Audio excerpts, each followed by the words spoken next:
ข่าวดีสำหรับคนอยากมีบ้านธนาคารอาคารสงเคราะห์มีสินเชื่อปลูกสร้างที่อยู่อาศัยบนที่ดินของตนเองอัตราดอกเบี้ยต่ำยื่นกู้ตั้งแต่3มีนาคมถึง30ธันวาคม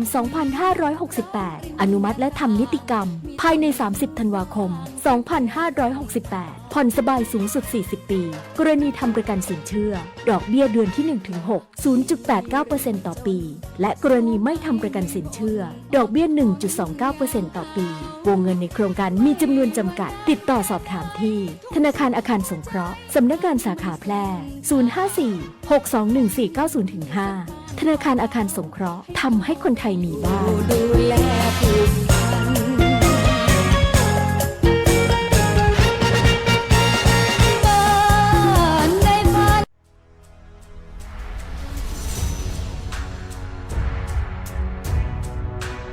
อันตรายต้องระวังมุกใหม่มิจฉาชีพสวมร้อยเหยื่อโดยใจบัตรประชาชนปลอมแปลงเอกสารราชการด้วยการตัดต่อหูภาพมิจฉาชีพอาจจะได้หูบัตรประชาชนของเหยื่อจากการหลอกให้ส่งเอกสารเช่นการรับสมัครงานทำงานออนไลน์หรือกรอกข้อมูลผ่านเว็บสมัครงานปลอมๆที่มิจฉาชีพสร้างขึ้นมาเมื่อได้ข้อมูลแล้วมิจฉาชีพจะใช้โปรแกรมแต่งภาพเพื่อตัดต่อภาพใบหน้าของตัวเก่าให้เข้ากับบัตรประชาชนของเหยื่อจากนั้นสวมรอยลงทะเบียนซิมการ์ดใหม่เมื่อได้ซิมใหม่แล้วเบอร์โทรศัพท์ของเหยื่อจะถูกโอนมาอยู่ในมือของมิจฉาชีพหรือการสวมรอยเข้าระบบบัตรเครดิตเมื่อได้เบอร์โทรของเหยื่อมิจฉาชีพจะใช้เบอร์นี้กู้คืนรหัสผ่านบัญชีธนาคารหรือบัตรเครดิตของเหยื่อทำธุรกรรมออนไลน์และขอรหัส OTP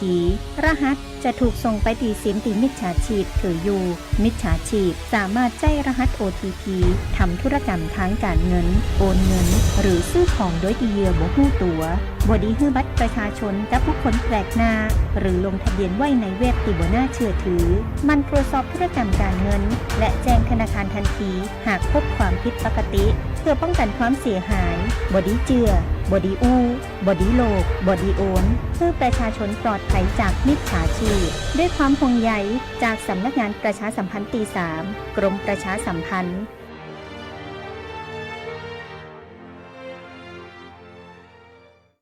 ใน1 วันเป็นระยะทางเท่าไหร่ที่คุณใช้ชีวิตอยู่บนท้องถนนแล้วถ้ารถชนคุณขับรถชนคนเดินตัดหน้ารถคุณหักหลบรถชนคันอื่นโอ้ยวุ่นวายวุ่นวายจริงเลยไม่เป็นไรครับเพราะรถทุกคันต้องมีประกันภัยรถภาคบังคับหรือพรบคุ้มครองผู้ประสบภัยจากรถพุทธศักราช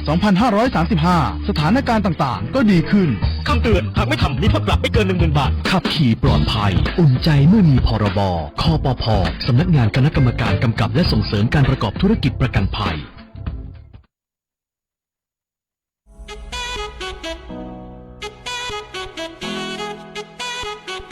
ขับไม่ดื่มไม่ขับอย่าลืมนะคะด้วยความปรารถนาดีจากสถานีวิทยุกระจายเสียงแห่งประเทศไทยจังหวัดแพร่ FM 91 เมกะเฮิรตซ์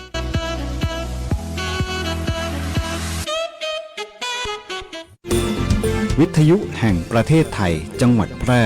91 เมกะเฮิรตซ์ให้ความรู้คู่ความสุขที่นี่สถานีวิทยุกระจายเสียงแห่งประเทศไทยจังหวัดแพร่ส่งกระจายเสียงด้วยระบบ FM สเตอริโอมัลติเพล็กซ์ความถี่ 91 เมกะเฮิรตซ์จากนี้ไปติดตามรับฟังรายการแพร่สารฝันพลังใจโดยเครือข่ายดีเจ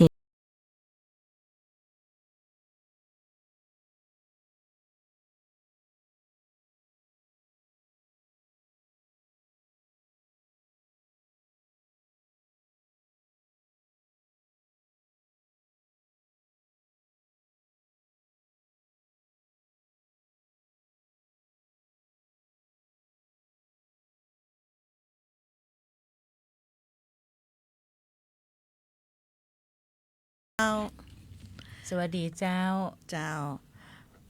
วันเสาร์ตี16เนี่ยปะสองสาวนี่มาได้ก็จะรุ่นหวยไปด้วยกันตลอดเลยนะเจ้ามาพบกันรายการแผ่สารฝันพลังใจกันแฮมเตี้ยนะเจ้าวิทยุกระจายเสียงแห่งประเทศไทยจังหวัดแพร่นะเจ้า FM 91 เมกะเฮิรตซ์ทุกวันเสาร์และวันอาทิตย์ก็จะพบกับมูเฮานะเจ้าเวลา 15:10 นาทีถึง 16:00 นเป็นต้นไปนะเจ้าวันนี้ก็มีข้าเจ้า เจี๊ยบจิตรนาถยันยง เจ้าเขาเจ้าน้องยุ้ยเสาวลักษณ์มีสิริเจ้า เจ้าเป็นผู้ดำเนินรายการนะเจ้า เจ้า นอกจากท่านผู้ฟังจากรายการในวิทยุแล้วนะเจ้าก็ยังสามารถรับชมรับฟังผ่านทางวิทยุออนไลน์สวทแพรและทาง Facebook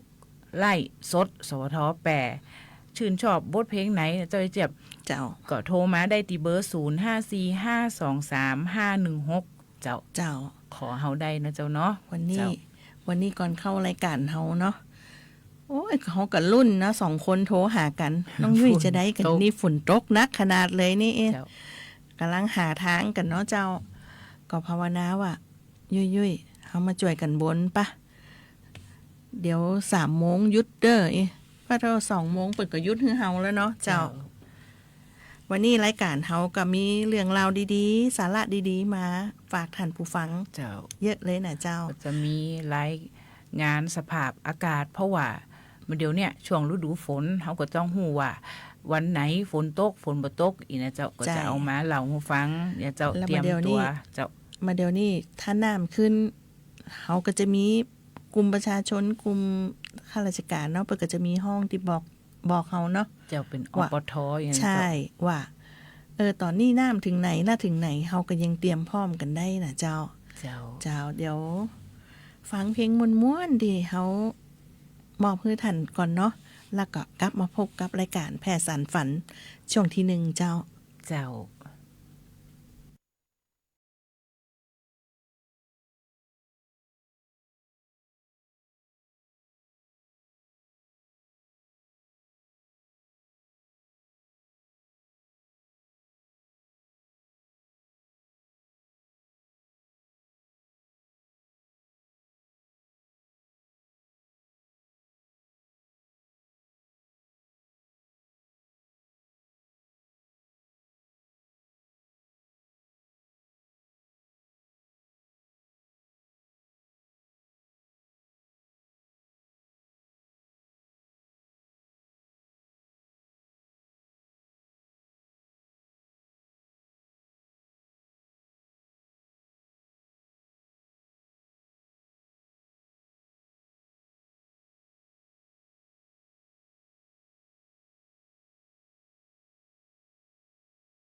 ข่าวสารหน้าหู้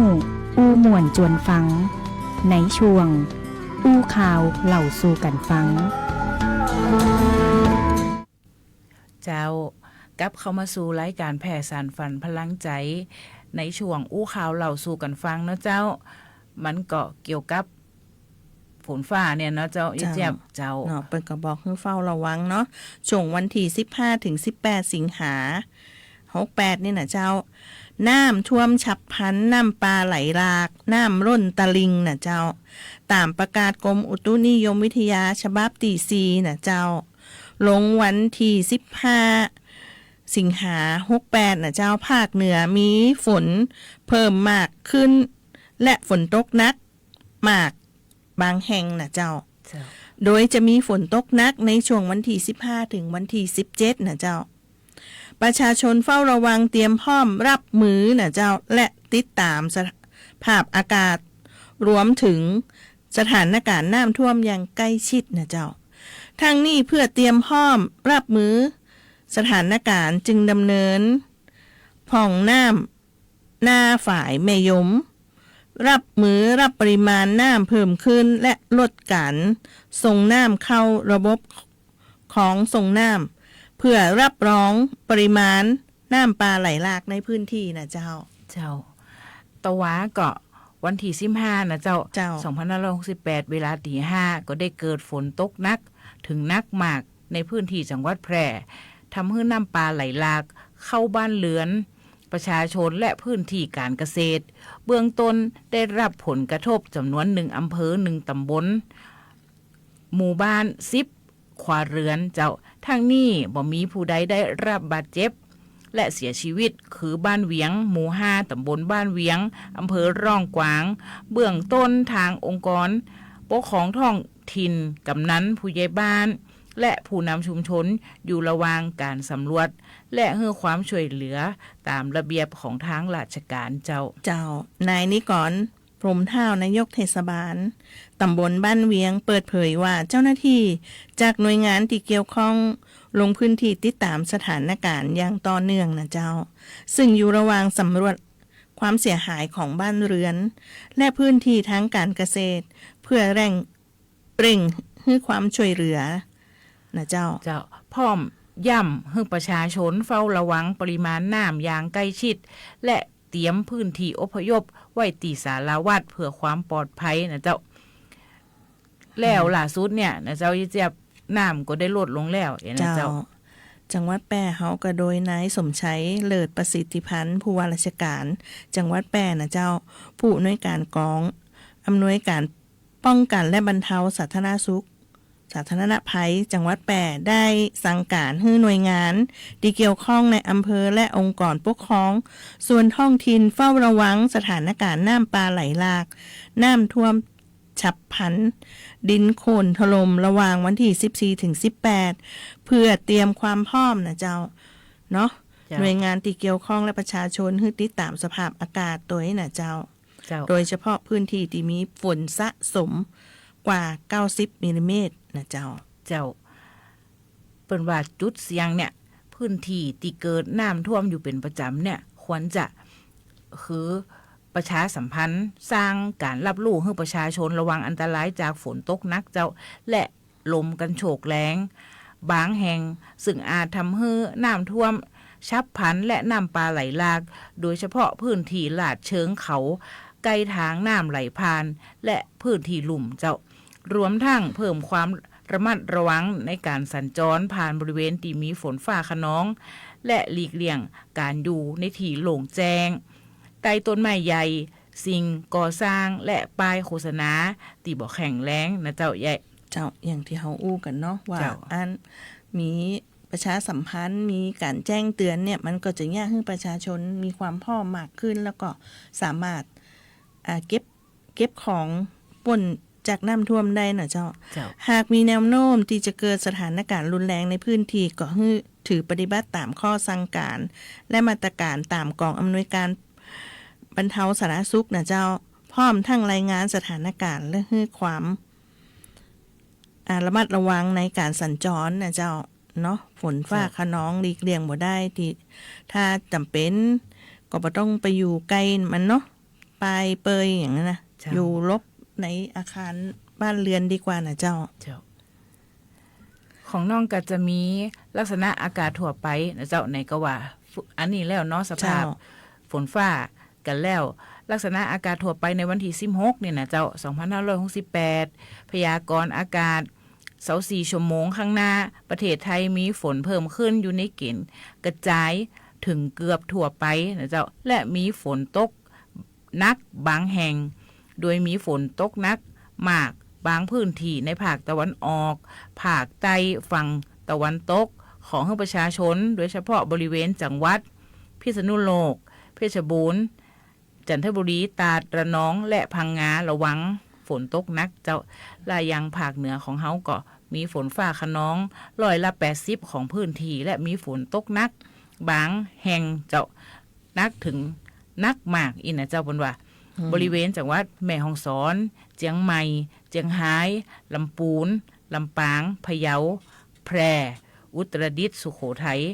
ตากกำแพงเพชรพิษณุโลกเพชรบูรณ์เจ้าอีเจียบ ใช่ เจ้า เนาะ ก็ต้อง ยัง เฝ้าระวังกันเนาะ เอา เจ้า เฝ้าระวังในจังหวัดอย่างเดียวก็บ่ได้ก็ต้อง เจ้า ฟังบ้านเปื่อนเมืองเนาะ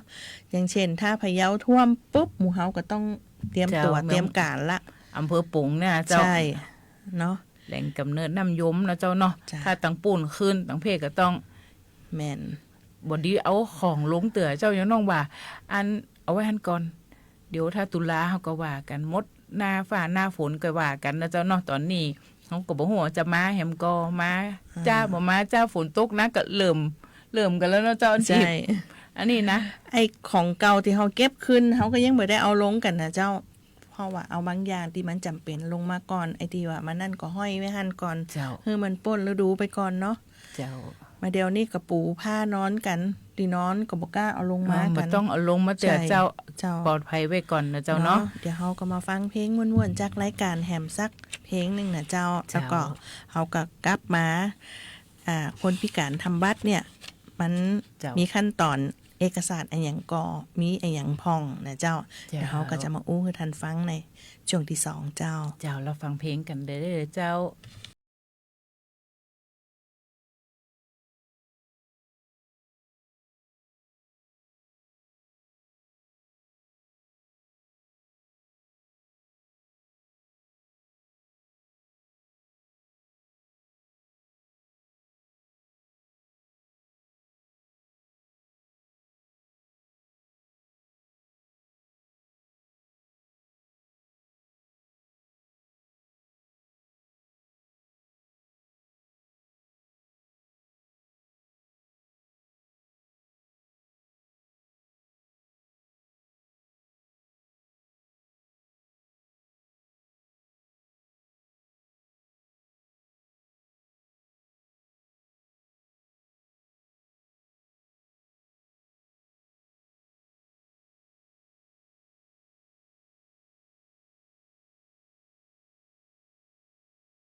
องค์การบริหารส่วนจังหวัดแพร่เชิญชวนประชาชนดูแลฟื้นฟูบ้านเรือนหลังน้ำท่วมด้วยการลื้อล่างหลังน้ำลดเนี่ยจะได้พองถุงดำใจสำหรับรวบรวมเศษขยะถุงบรรจุสิ่งปฏิกูลพลาสติกติบรรจุสิ่งปฏิกูลจากการขับถ่ายในช่วงน้ำท่วมสารส้มคลอรีนน้ำใจปรับปรุงคุณภาพน้ำในเบื้องต้นน้ำยาฆ่าเชื้อใจทำความสะอาดฆ่าเชื้อโรคภายในบ้านหน้ากากอนามัยใจป้องกันฝุ่นกลิ่นในคณะทำความสะอาดบ้านและบ่ดีลืมสำรวจระบบน้ำประปาหากชำรุดเพื่อปรับปรุงซ่อมแซมอยากให้เจ้าแปรมีสุขภาพดีไปด้วยกันด้วยฮักและห่วงใยจากองค์การบริหารส่วนจังหวัดแพร่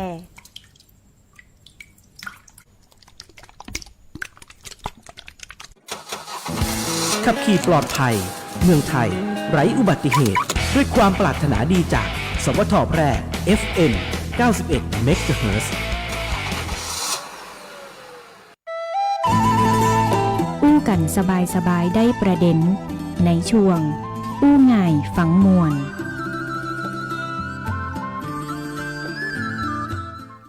เจ้ากลับเข้าสู่รายการแพร่สารฝันพลังใจในช่วงอู้ง่ายฟังมวลนะเจ้าก็ทักทายแม่จิวนะเจ้าเปิดให้ฟังแล้วเด้อแม่เด้อทักทายป้าอำพันธ์นะเจ้าเราก็เช่นเคยเนาะขับขี่ปลอดภัยนะเจ้าสวมหมวกกันน็อกทุกครั้งนะเจ้าก่อนออกบ้านนะเจ้าเพื่อความปลอดภัยของตัวท่านเองและคนร่วมเดินทางตัวนะเจ้าเนาะวันนี้เฮาเกินไว้ตอนต้นว่าเนี่ยบัตรคนพิการมันมีขั้นตอนและเอกสารอะไรอย่างพ้องนะเจ้าน้องยุ้ยเจ้าการทำบัตรประจำตัวคนพิการในประเทศไทยมีขั้นตอนและเอกสารที่ต้องเตรียมดังนี้นะเจ้า 1. คุณสมบัติของผู้ขอต้องเป็นผู้ที่มีสัญชาติไทยเจ้าสำหรับผู้ที่ยังบ่ได้แจ้งเกิดหรือบ่แน่ชัดว่าเป็นคนไทยก็ต้องดำเนินการตามกฎหมายทะเบียนหลาดก่อนเจ้าถึงจะทำได้เจ้าสถานที่ยื่นคำขอนะเจ้าสามารถยื่นคำขอได้ที่ศูนย์บริการคนพิการนะเจ้าถ้าที่กรุงเทพก็ที่ศูนย์บริการคนพิการระดับจังหวัดที่ใกล้บ้านนะเจ้าของเฮาก็อยู่ที่สารกลางนะเจ้าแล้วก็อันตรงข้ามกับอันอย่างก็อเมซอนเจ้าหลังอำเภอนะเจ้าเปิดก็จะมีป้ายตัวใหญ่เลยนะเจ้าศูนย์บริการคนพิการจังหวัดแพร่นะเจ้าหากว่าสามารถไปยื่นคำขอด้วยตัวเองเนี่ยจะได้เจ้าผู้ปกครองหรือผู้ดูแลสามารถยื่นคำขอแทนได้นะเจ้าเอกสารหลักฐานที่จะต้องเตรียมหรือจะต้องใช้เนี่ยนะเจ้ากับเอกสารของผู้พิการบัตรประจำตัวประชาชนหรือบัตรข้าราชการหรือสูติบัตรสำหรับผู้ที่มีอายุต่ำกว่า15ปีเจ้าหรือหนังสือรับรองการเกิดเจ้าสำเนาทะเบียนบ้านเอกสารรับรองความพิการจากแพทย์รูปถ่ายคนพิการ1 นิ้วกรณีบ่สามารถมาได้ด้วยตัวเองเจ้าต้องมีภาพถ่ายมาตัวเองเจ้าแล้วก็ถ้าผู้ดูแลมาเนาะก็จะมีเอกสารของผู้ดูแลนะเจ้าสำเนาบัตรประชาชนสำเนาทะเบียนบ้านหนังสือรับรองความเป็นผู้ดูแลกรณีอยู่คนละบ้านนะเจ้ากรณีบัตรเดิมหมดอายุสูญหายใจเอกสารตามข้อ1และข้อ2พร้อมทั้งบัตรเดิมเลยนะเจ้าเนาะขั้นตอนการยื่นคำขอนะเจ้ารวบรวมเอกสารหลักฐานที่เกี่ยวข้องให้ครบหรือเจ้าแล้วยื่นคำขอพร้อมเอกสารที่ศูนย์บริการคนพิการเจ้าหน้าที่จะทำการตรวจสอบเอกสารและประเมินความพิการนะเจ้ารอรับบัตรประจำตัวคนพิการได้เลยนะเจ้าใช่เนาะ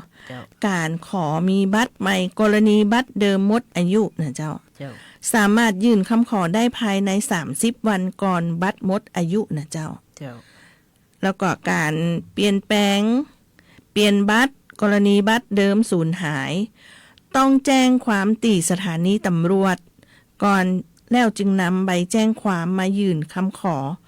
พร้อมเอกสารที่เกี่ยวข้องนะเจ้าการขอเปลี่ยนผู้ดูแลคนพิการต้องมีเอกสารหลักฐานของผู้คนดูแลคนพิการคนใหม่นะเจ้าตามข้อ3นะเจ้าการขอรับสิทธิประโยชน์ต่างๆ นะเจ้าก็คือผู้ถือบัตรประจำตัวคนพิการมีสิทธิ์ที่ได้รับสวัสดิการและสิทธิประโยชน์ต่างๆเช่นเบี้ยยังชีพผู้พิการการลดหย่อนภาษีการเข้าถึงบริการสาธารณสุขและสวัสดิการอื่นๆเจ้าการติดต่อสอบถามข้อมูลเพิ่มเติมก็สามารถติดต่อสอบถามข้อมูลเพิ่มเติมได้ที่ศูนย์บริการคนพิการจังหวัดหั่นนะเจ้าศูนย์บริการคนพิการระดับจังหวัดที่ใกล้บ้านเฮานะเจ้าแต่ถ้าตีกรุงเทพก็คือ023543388ต่อ701นะเจ้าหรือ1479นะเจ้าสำหรับคนพิการที่มีอายุต่ำกว่า15ปีสามารถใช้สำเนาสูติบัตรนะเจ้าหรือหนังสือรับรองการเกิดแทนบัตรประจำตัวประชาชนใดเจ้าจะกรณีคนพิการที่บ่สามารถดำเนินการได้ด้วยตัวเองนะเจ้าผู้ปกครองหรือผู้ดูแลสามารถดำเนินการแทนได้โดยต้องมีเอกสารหลักฐานที่เกี่ยวข้องนะเจ้าเนาะเจ้าข้อมูลเพิ่มเติมเกี่ยวกับสิทธิประโยชน์ต่างๆสามารถสอบถามได้ที่กรมส่งเสริมและพัฒนาคุณภาพชีวิตคนพิการหรือสำนักงานพัฒนาสังคมและความมั่นคงของมนุษย์นะเจ้าหากท่านใดบ่ฮู้จักก็โทรมาถามเฮาได้นะเจ้าหรือว่าน้องยุ้ยปีเจี๊ยบแนะนำหรือปาไปจิมเนี่ยเนาะเฮาก็จะเพราะเฮาอยู่ใกล้กันเนาะเจ้าน้องยุ้ยเนาะน้องยุ้ยก็จะใกล้กว่าปีเจี๊ยบสามารถติดต่อได้เลยนะเจ้าแล้วเปิ้นว่าอันพิการนี่พิการจะได้น้องยุ้ยก็คือต้องไปให้แพทย์เนี่ยรับรองเจ้าเปิ้นก็ได้แบ่งประเภทความพิการออกเป็นลักๆนะเจ้าก็คือพิการทางการมองเห็นนะเจ้าเจ็บเช่นตาบอดหรือสายตาเลือนล้างก็เข้าคันอยู่นะเจ้าความพิการทางการได้ยินนะเจ้าเช่นคนหูหนวกหรือมีความบกพร่องในการสื่อสารความพิการทางการเคลื่อนไหวหรือทางร่างกายเช่นการเคลื่อนไหวได้อย่างจำกัดเช่นคนพิการแขนพิการขานะเจ้าความพิการทางจิตใจหรือพฤติกรรมได้แก่ผู้ที่มีภาวะทางจิตโรคซึมเศร้าโรคไบโพล่านี่เป็นก็ห้องว่าทางนี่เหมือนกันนะเจ้าใช่แล้วความพิการทางสติปัญญาผู้ที่มีระดับสติปัญญาต่ำกว่าปกติเช่นดาวน์ซินโดรมนะเจ้าความพิการทางการเรียนรู้ได้แก่ผู้ที่มีความบกพร่องในการเรียนรู้เช่นดิสลิกเซียนะเจ้าหรือออทิสติกผู้ที่มีภาวะออทิสติกว่าเจ้าแล้วก็เหตุใดต้องมีการมีนิยามคนพิการตามกฎหมายนะเจ้าเพื่อให้สิทธิ์และกับมีนิยามที่ชัดเจนทำให้คนพิการได้รับสิทธิ์และคุ้มครองตามกฎหมายอย่างเท่าเทียมนะเจ้าเพื่อการวางแผนช่วยให้หน่วยงานภาครัฐหรือเอกชนสามารถวางแผนและจัดสรรทรัพยากรเพื่อสนับสนุนคนพิการได้อย่างเหมาะสมนะเจ้าเพื่อวิจัยข้อมูลเกี่ยวกับจำนวนและประเภทคนพิการเป็นข้อมูลสำคัญสำหรับวิจัยและพัฒนานโยบายที่เกี่ยวข้องนะเจ้าสิทธิ์ของคนพิการตามกฎหมายนะเจ้าเทียมคนพิการมีสิทธิ์เท่าเทียมกับคนอื่นๆในสังคมเช่นสิทธิ์ในการศึกษาสิทธิ์ในการทำงานสิทธิ์ในการเข้าถึงบริการสาธารณะและสิทธิ์ในการมีส่วนร่วมในสังคมนอกจากนี้กฎหมายยังกำหนดให้มีการจัดเตรียมสิ่งอำนวยความสะดวกนะเจ้าสำหรับคนพิการเช่นทางลาดล้าวจับห้องน้ำสำหรับคนพิการเจ้าใหญ่เนาะเจ้าแล้วก็ตัวอย่างสิทธิ์ของคนพิการนะเจ้าสิทธิ์ในการศึกษามีสิทธิ์ได้รับการศึกษาฟรีและได้รับการปรับปรุงหลักสูตรให้เหมาะสมกับความต้องการนะเจ้าสิทธิ์ในการทำงานมีสิทธิ์ที่ได้รับการจ้างงานในตำแหน่งที่เหมาะสมและได้รับค่าจ้างเท่าเทียมนะเจ้า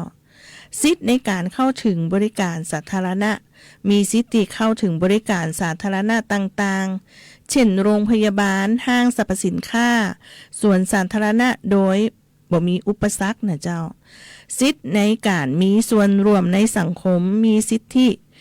มีส่วนร่วมในการตัดสินเกี่ยวข้องกับ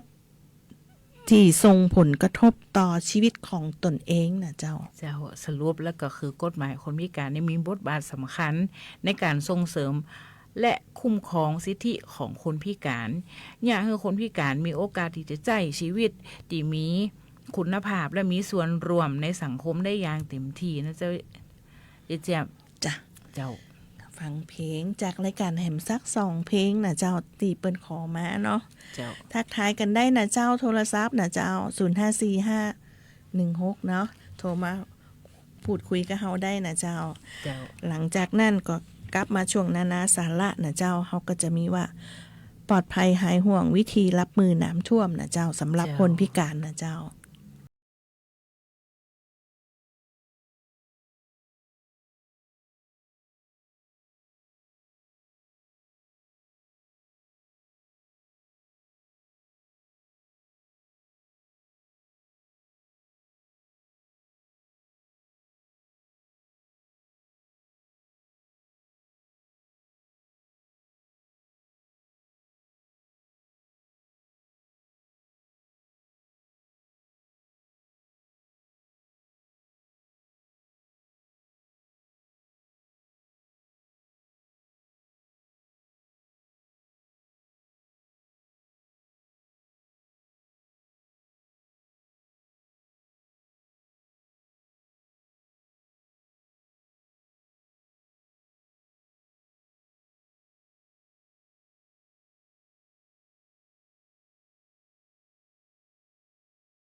แบ่งกันปันความรู้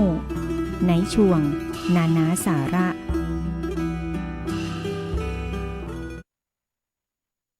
เจ้า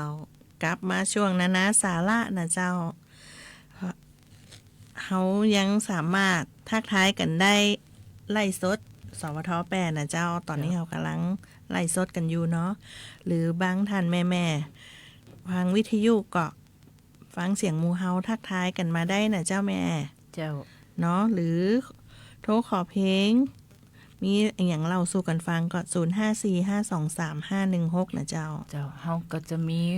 แฟนหรือเป็นห้องว่า FC นะ เจ้า ถ้าอู้หมอนกับว่า FC นะ เนาะ ตีเหนียวแน่นก็จะมี แม่อำพันธ์ เจ้าแม่พันธุ์บ้านนาหลวงปีอุดรนะ เจ้า เจ้าเปิ้นว่าป้าแม่แดดดีนะ อยากฟังชัดดีนะเจ้าจะได้ก็ฝากสองสาวนี่ ไว้ในอ้อมอกอ้อมใจด้วยนะเจ้า ก็มีบ้านเวียงหำแล้วเจ้าตีว่า ใช่ หมอเพลงแดคนถือเจียบอีนะเจ้า เนาะ วันนี้ วันนี้ไปไหนนี่ฝนตกเก็บเพี้ยวกัน น ใช่ช่วงนี้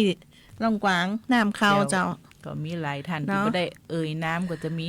ฝังตีกุมหักปักใจนะเจ้าก็มีแม่จิ๋วอรพินยายไก่สิริเพนมียายบัวลอยนะเจ้า เนาะ มีแม่ไลอย่างเงี้ยเจ้าหลายคนที่เป็นฟังกันเนี่ยเจ้า อย่างกลุ่มฮองซ่อกันเนาะมีเยมน เจ้า ฉลวยป๋าแล้วก็ปีปู แฟน น้อง ราย ต้อ การ ย เยอะ น้อง นะ ตุ เจ้า เนาะแล้วก็โดยเฉพาะเพื่อนน้อยนะเจ้า เจ้า มาเดี๋ยวนี้ก็ฝากหลานนะบ่สบายฝากไว้กับเพื่อนน้อยนั่นนะเจ้ามีเรื่องดีๆเนาะสทอ้อเปิดก็ว่า พี่เจี๊ยบอ้อมีเสื้อผ้าที่ใส่ไม่ได้เนี่ยเอาไปบริจาคที่ไหนได้บ้างเอามาเลยน้องอ้อนี่นะเดี๋ยวพี่เจี๊ยบส่งต่อเนาะ เจ้า อย่างเก่าของเขากับไปใหม่ของเปิ้นเนาะเจ้าเนาะถ้าจะได้ก็เข้าเรื่อง เจ้า ปลอดภัยหายห่วง วิธีรับมือน้ำท่วม คนพิการต้องรู้นะเจ้า เจ้า มันเป็นจะได้เดี๋ยวน้องยุ้ยก็จะมาอู้ให้ฟังนะเจ้า เจ้า ก่อนเกิดภัยเนี่ยเป็นว่าติดตามข่าวสารประเมินความเสี่ยงของพื้นที่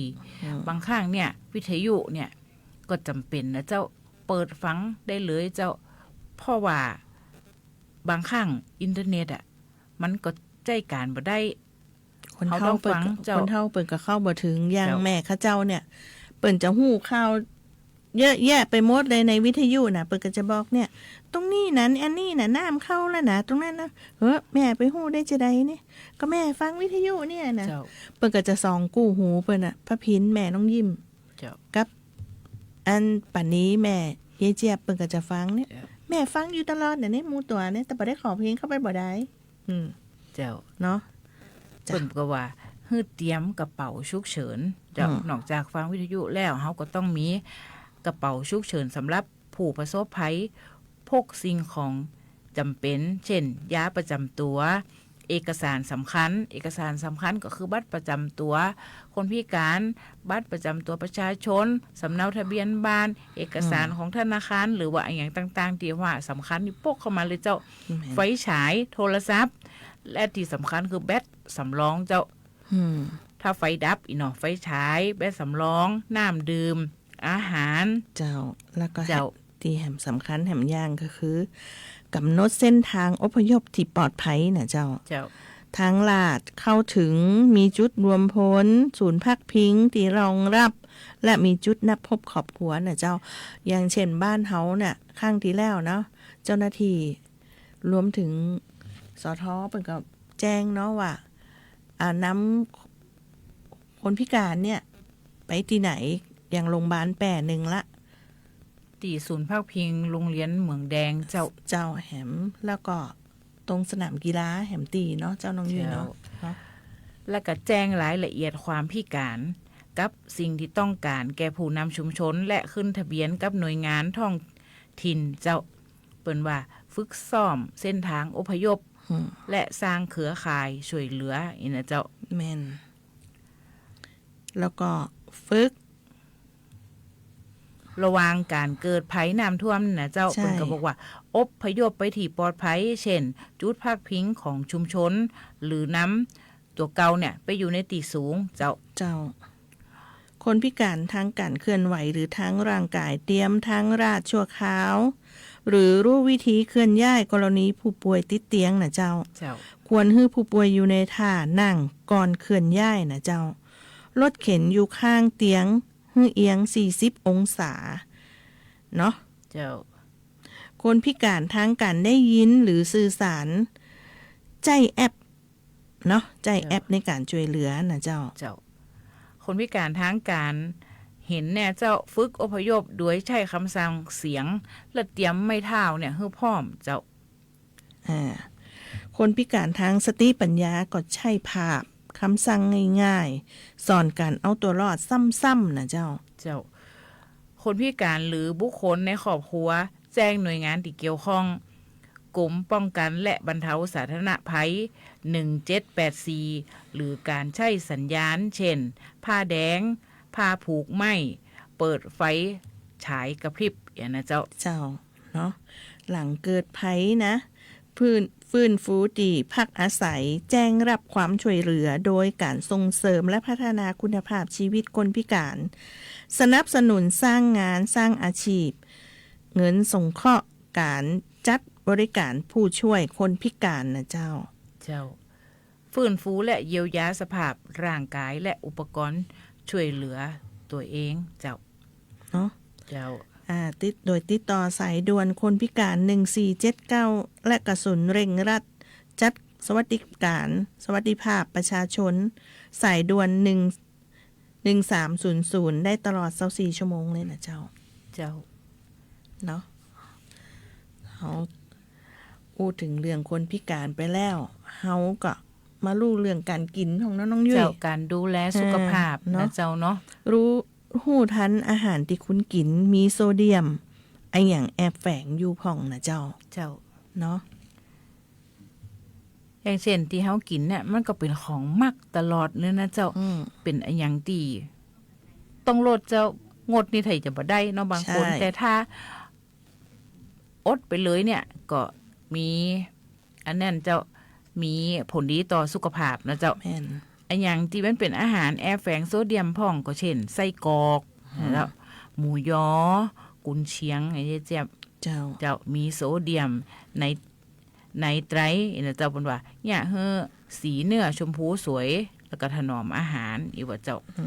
น้ำผลไม้กองน้ำอัดลมโซเดียมเบนโซเอตยับยั้งจุลินทรีย์และก็ถนอมรสชาตินะเจ้าชานมไข่มุกเจลลี่ไอศครีมก็เป็นโซเดียมอันจิเนตเจ้าเนี่ยเฮ้อเนื้อนืดคนน่ากินเขามาต่อด้วยชีสเนยโยเกิร์ตเนาะก็เป็นโซเดียมซอเบตสารกันเสียชนิดหนึ่งเลยล่ะเจ้าขนมปังเบเกอรี่คุกกี้นะเจ้าก็จะมีโซเดียมไบคาร์บอเนตก็คือเบกกิ้งโซดานะเจ้าเนี่ยเฮออาหารฟูนะเจ้าน่ากินหนุ่มน่ากินนะเจ้าต่อด้วยซีอิ๊วซุปก้อนผงชูรสในบ้านแต่ละบ้านนี่ขาดบ่ได้เลยเนาะมูนี่เนี่ยเจ้าโซเดียมกลูตาเมตเสริมรสอูมามิให้ลึกแบบบ่ต้องใส่เกลือเยอะนะเจ้าเนาะเขาก็อู้เรื่องโซเดียมอู้เรื่องอย่างมาสปิสปะแล้วเนาะเจ้ามันก็จะมีที่เอามาฝากแหมเกาะเปิ่นบอกว่าลดหวานมันเค็มนะเจ้ามันจะเป็นผลต่อถ้าสมมติว่าเขากินพวกนี่ไปเยอะๆสะสมแล้วก็จะเกิดโรคต่างๆเช่นโรคอ้วนมาก่อนละอ้วนความดันเบาหวานหัวใจไตอย่างนี้นะเจ้ากะบริโภคหรือกินในปริมาณที่พอดีเจ้าบ่หนักเกินไปบ่น้อยเกินไปอดลำกับบ่ดีเหมาะทำลายตัวเก่ายังบ่ให้กินเลยมันก็บ่ได้เจ้าน้องยุ้ยมีไข่ต้มมาฝากไม่เจ็บเพิ่นว่าไข่ต้มเมนูตีเรียบง่ายแต่ยิ่งกินแล้วสุขภาพดีเจ้าหาซื้อได้ง่ายเนาะใส่ในหม้อต้มแต่เจ้าบ่ต้องได้ปรุงอย่างนักก็คือถ้าไข่ต้มไข่บ่จางนี่ก็บ่ฮู้อยู่ว่าจะได้ละอีนะเจ้าว่าเพิ่นว่าอร่อยอิ่มแถมสุขภาพดีเพราะว่าไข่เนี่ยอุดมไปด้วยสารอาหารสำคัญเช่นโปรตีนสังกะสีธาตุเหล็กแคลเซียมฟอสฟอรัสวิตามิน B1 B2 B6 B12 วิตามิน A และ E เจ้าน้องยุ้ยเจ้าน้องยุ้ยเรื่องไข่ไปละเจ้าน้องยุ้ยเวลานั่งปักผ้าเนี่ย เคยนั่งเมื่อที่สุดตะใดนะเจ้า วันค วันค่ำเนาะ ำเจ้า ยี่เจ้าก็จะเอาโรคนั่งนานอันตรายกว่าที่คิดนะเจ้า มาดูผลกระทบกันเนาะ ผลกระทบที่เกิดขึ้นก็คือ ปวดคอหลังหรือขาปวดก็อายุน้อยอยู่นี่น่าจะบ่เป็นอย่างน่าจะ เจ้า เป็นลูกอยู่นะเจ้า สมองทำงานจ้าขาดสมาธิ เสี่ยงเป็นโรคหัวใจมากกว่าคนหนังน้อย2 เท่านะเจ้า เสี่ยงเบาหวาน เพราะปัญหาการผลิตอินซูลิน ไขมันสะสม เสี่ยงต่อโรคอ้วนจะตามมานะเจ้า กระดูกและกล้ามเนื้อเสื่อม เพราะอะไรอย่างเพราะเขากินแล้วเขาก็นั่งเนาะเขาก็นั่งปักอยู่หั่นน่ะ วิธีป้องกันนะเจ้า จัดทาหนังให้ถูกบ่ง้อหลังหรืองุ่มไหลปรับความสูงของเก้าอี้ให้สามารถง้อขาได้90องศาพอดีเลย เปลี่ยนท่านั่งหรือยืดขาทุก20นาทีนะเจ้า ใจหมอนใบน้อยๆหนุน